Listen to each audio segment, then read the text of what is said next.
नमस्कार and welcome you all world affairs. मैं प्रशांत Dhawan. Now recently एक बहुत ही ज्यादा पॉजिटिव न्यूज आई है इंडिया के लिए। इंडिया ने फाइनेंशियल ईयर 21-22 के बीच में अपनी हिस्ट्री में सबसे ज्यादा फॉरेन डायरेक्ट इन्वेस्टमेंट अट्रैक्ट करी है। This is a great sign for make in India, Indian industries. और यहाँ पर आप देख पाओगे इस पर बहुत से आर्टिकल्स पब्लिश हुए हैं कि India reported the highest ever FDI inflow worth $83 billion in 2021-22। ये अपने आप में हिस्टोरिक है, क्योंकि आप अगर सोच कर देखो दुनिया भर में इन्वेस्टमेंट्स कम हो रही है, इन्वेस्टर्स अपना पैसा निकाल रहे हैं, इमर्जिंग इकोनॉमीज से इन्वेस्टमेंट्स गायब हो रही है, जबकि इंडिया में इन्वेस्टमेंट्स लगातार बढ़ती जा रही है। 2018-19 के बीच में एफडीआई इनफ्लो था 62 बिलियन, फिर बढ़ा 74 बिलियन तक, फिर पिछले साल हुआ $81 बिलियन और अब at an all time high $83.57 billion. और पिछले 20 साल में आप अगर देखोगे तो भारत में जो टोटल एफडीआई इनफ्लो है ये 20 गुना ज्यादा बढ़ चुका है। It is absolutely insane. और यहां पे मुझे पता है आप एक क्वेश्चन पूछेंगे,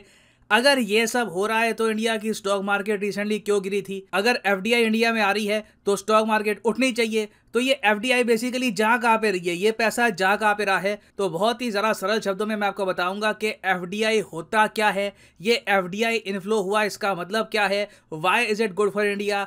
everything will become crystal clear. मगर आगे बढ़ने से पहले आपसे एक प्रश्न पूछूंगा। रिसेंटली चाइना ने एक बहुत ही ज्यादा कॉन्ट्रोवर्शियल स्टेटमेंट दी। इन्होंने ये कहा कि ब्रिक्स का विस्तार करना होगा, ब्रिक्स का एक्सपेंशन करने का समय आ चुका है। मोस्ट प्रोबेबली चाइना यहाँ पर कोशिश करेगा कि पाकिस्तान भी ब्रिक्स का पार्ट बन जाए। तो यहाँ पे आपको बताना है कि इस स्टेटमेंट से पहले जो ब्रिक्स फॉरेन मिनिस्टर्स की मीटिंग हुई थी 2022 में, ये किस कंट्री ने होस्ट करी है? ये है यहाँ पे आपकी option, India, China, Russia, south Africa. यहाँ पर आप देख पाओगे फोटो है कि किस तरीके से वीडियो कॉन्फ्रेंसिंग के जरिए जयशंकर साहब, चाइना के विदेश मंत्री, बाकी कंट्रीज के जो विदेश मंत्री हैं, ये आपस में वार्तालाप कर रहे हैं। तो आपको बताना है कि ये मीटिंग होस्ट किस कंट्री ने करी थी ऑफिशियली। सही आंसर इसका मैं आपको दूंगा वीडियो के एंड में। ना आप सब लोगों का जो मेन क्वेश्चन यहाँ पर ये है कि बेसिकली एफडीआई जो आ रही है इंडिया में, क्या ये लॉन्ग टर्म के लिए होगी? क्या ये हमारी कंट्री में ये इन्वेस्टमेंट रुकेगी? और रिसेंटली फिर स्टॉक मार्केट गिरी क्यों थी?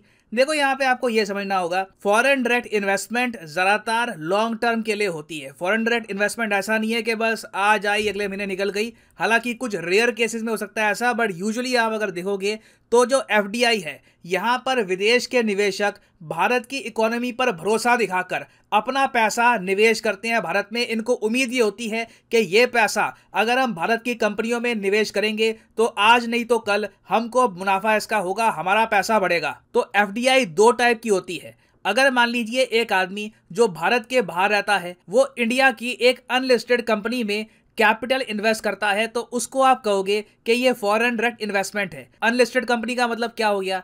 अब रिसेंटली आपको पता होगा सीरम इंस्टीट्यूट ऑफ इंडिया बहुत न्यूज में था, बहुत सारी वैक्सीन बनाई इस कंपनी ने। मगर क्या आप सीरम इंस्टीट्यूट ऑफ इंडिया के शेयर्स परचेज कर सकते हैं? नहीं परचेज कर सकते, जिस तरीके से आप रिलायंस या फिर टाटा के शेयर्स परचेज कर सकते हैं। तो एक तो ये क्राइटेरिया है।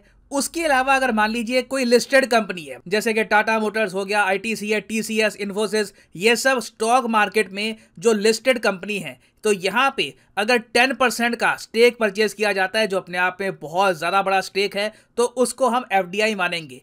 अगर 10% से कम का स्टेक यहाँ पर परचेज किया जा रहा है तो उसको हम मानते हैं foreign portfolio investment.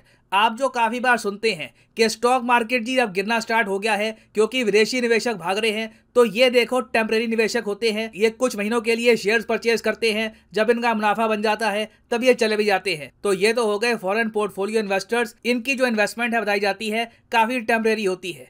FDI Bharat के लिए बहुत ही इंपॉर्टेंट है, क्योंकि अभी के लिए जो हमारी कंपनियां हैं जो ग्रो कर रही हैं, इनको अगर इन द फ्यूचर एक्सपैंड करना है और लोगों को रोजगार देना है तो उसके लिए इनको विदेशी निवेश चाहिए होगा। अब इंडिया में जो एफडीआई इनफ्लो है ये बड़ा है, ये अपने आप में मैं कहूँगा बहुत ही पॉजिटिव न्यूज़ इसलिए है क्योंकि दुनिया भर में इन्वेस्टर्स अपना पैसा निकाल रहे हैं। दुनिया में एक डर का माहौल बना हुआ है, पता नहीं ये यूक्रेन की वॉर कहाँ जाएगी, कब थमेगी, रशिया क्या करेगा in the future, no one knows.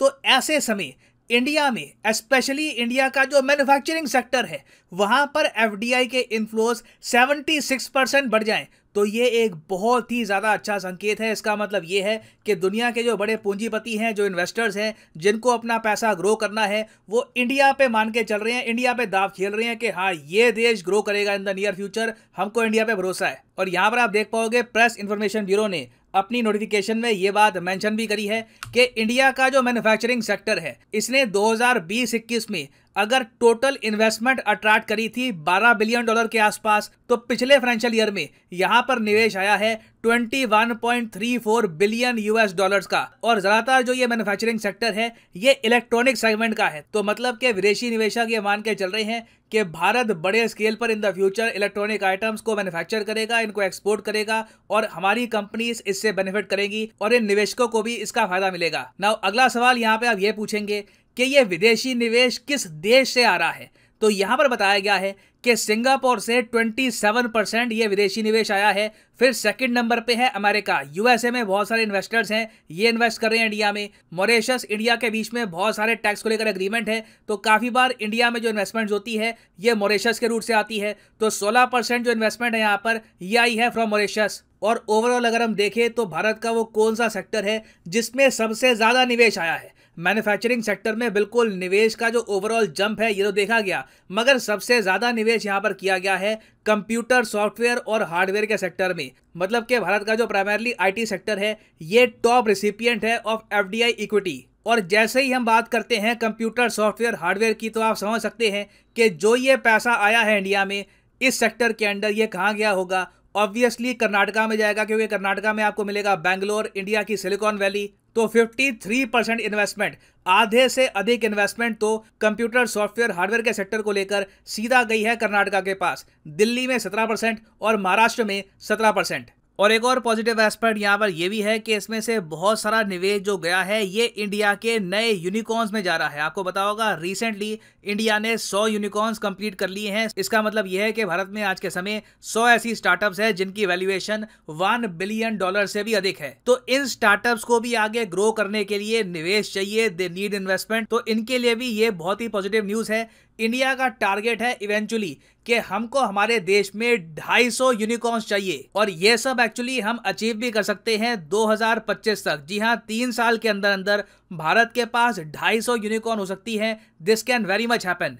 तो ये एक के बाद एक दो बहुत ही अच्छी न्यूज़ आई है इंडियन इकोनॉमी के लिए। एक न्यूज़ तो रिसेंटली ये आई थी कि आईएमएफ ने ये बार अब एक्सेप्ट कर लिया कि इनसे गलती हुई थी भारत की इकोनॉमी को कैलकुलेट करने के मामले में, और अब ये कह रहे हैं कि भारत की इकोनॉमी $5 ट्रिलियन का आंकड़ा छूलेगी 2027 फाइनेंशियल ईयर में ही। पहले इनकी प्रेडिक्शन थी कि ये सब 2029 के आसपास हो पाएगा। फिर उसके बाद इंडिया में हाईएस्ट एवर एफडीआई का इनफ्लो भी आ रहा है। क्लियरली इससे हमको ये बात पता लगती है कि India is going to grow regardless, चाहे जो भी चुनौती हो। India will keep on getting stronger, चाहे दुनिया में आपदा आए, वॉर लड़े। इंडिया की ग्रोथ स्टोरी में दुनिया भर के निवेशक बिलीव रखते हैं। और फाइनली यहाँ पर मैं ये भी ऐड कर दूं कि लाइफ में अगर आप एक बार प्रॉपरली यूपीएससी एग्जाम के लिए प्रिपेयर करना चाहते हैं तो कमेंट सेक्शन में जाओ, यहाँ पे आपको मिलेगा लिंक, यूपीएससी के लिंक पे करो क्लिक, और यहाँ पे आप परचेज कर पाओगे ये यूनिक कॉम्बो पैकेज जिसके अंदर आप यूपीएससी प्रीलिम्स, मेंस, ऑप्शनल तीनों की तैयारी कर सकते हैं इन अ सिंगल परचेज। तो सिंपली यहाँ पे क्लिक करो पिक ए प्लान पर, और यहाँ पे आप परचेज कर सकते हैं the course of your choice. अगर आपके पास अभी टाइम है, आराम से कॉलेज स्टूडेंट हो, आप अभी 2 साल बाद प्रिपेयर करना है फॉर यूपीएससी, तो जो 24 महीने का कोर्स है ये भी आप कर सकते हैं परचेज। मगर जो प्राइसेस यहाँ पर लिखे हैं पे करने की आवश्यकता नहीं है। सिंपली यहाँ पर कोड यूज करो PD10 and the prices will start falling. So use the code PD10 and save money. So इसी नोट के साथ ये है वीडियो का अंत। Thank you for listening and as always God bless you all.